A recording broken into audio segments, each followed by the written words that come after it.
গল্পের নাম অবহেলা।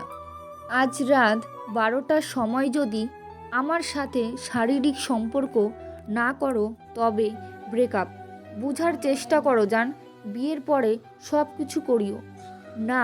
আমি আজকেই রাত 12টার পরে যাব তোমার রুমে। আমি তোমাকে আজকেই চাই, কিন্তু যদি পরে আমাকে বিয়ে না করো তখন কি হবে আমার? হ্যাঁ, তার মানে তুমি আমাকে বিশ্বাস করো না? না, আমি সেটা বলি নাই তোমাকে। তাহলে কি বলছো? হ্যাঁ, আমি বুঝি না। ঠিক আছে, আমার সাথে করবে কেন?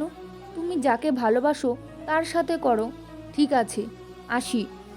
রাত 12টার দিকে দরজা খুলে রাখবা তোমার জন্য।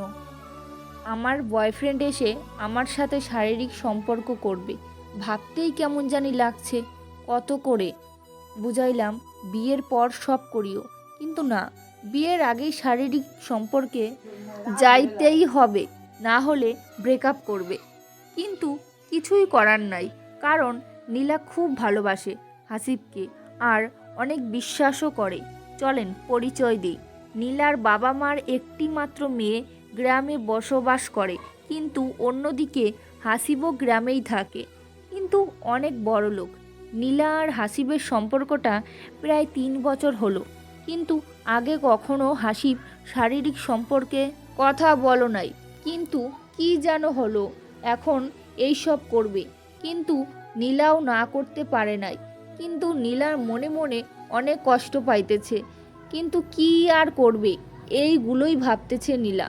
আজ হাসিব আসবেই, তাই একটু সাজলো নীলা। প্রায় রাত 12টা বাজে। হাসিবের জন্য দরজা খুলে রাখছে, কখন আসবে এই আশায় বসে আছে নীলা। প্রায় রাত 12:30 পর দিকে হাসিব আসলো। হাসিব, সবাই ঘুমাচ্ছে কি নীলা? নীলা, হ্যাঁ, সবাই ঘুমাচ্ছে। কথাটি বলা শেষ হতে না হতেই হাসিব একটি পাগলা কুত্তার মতো ঝাঁপিয়ে পড়ে নীলার ওপরে। নীলার যে কষ্ট হচ্ছে কি না, মনে হচ্ছে কিছু শোনার প্রয়োজন মনে করতেছে না, নিজ মনেই নীলাকে ভোগ করছে। নীলা, হাসিব, আমার কষ্ট হচ্ছে, প্লিজ আমাকে ছেড়ে দাও প্লিজ। এত কিছু বলতেছে নীলা, হাসিব যেন শুনতে পারছে না। নীলাকে কাছে পেয়ে পাগল হয়ে গেছে। হাসিব, ওই এমন করো কেন? হ্যাঁ, আমি তো তোমার বিএফ, অন্য কেউ না। কথাটি বলার পরেই রুমে কে যেন চলে আসে, এসেই দেখে যে, তো এতটাই গল্প আজকে বললাম, পরের গল্পটা আবার একদিন পরে দেবো। তো গল্পটা কেমন লাগলো প্লিজ কমেন্টে জানাবে।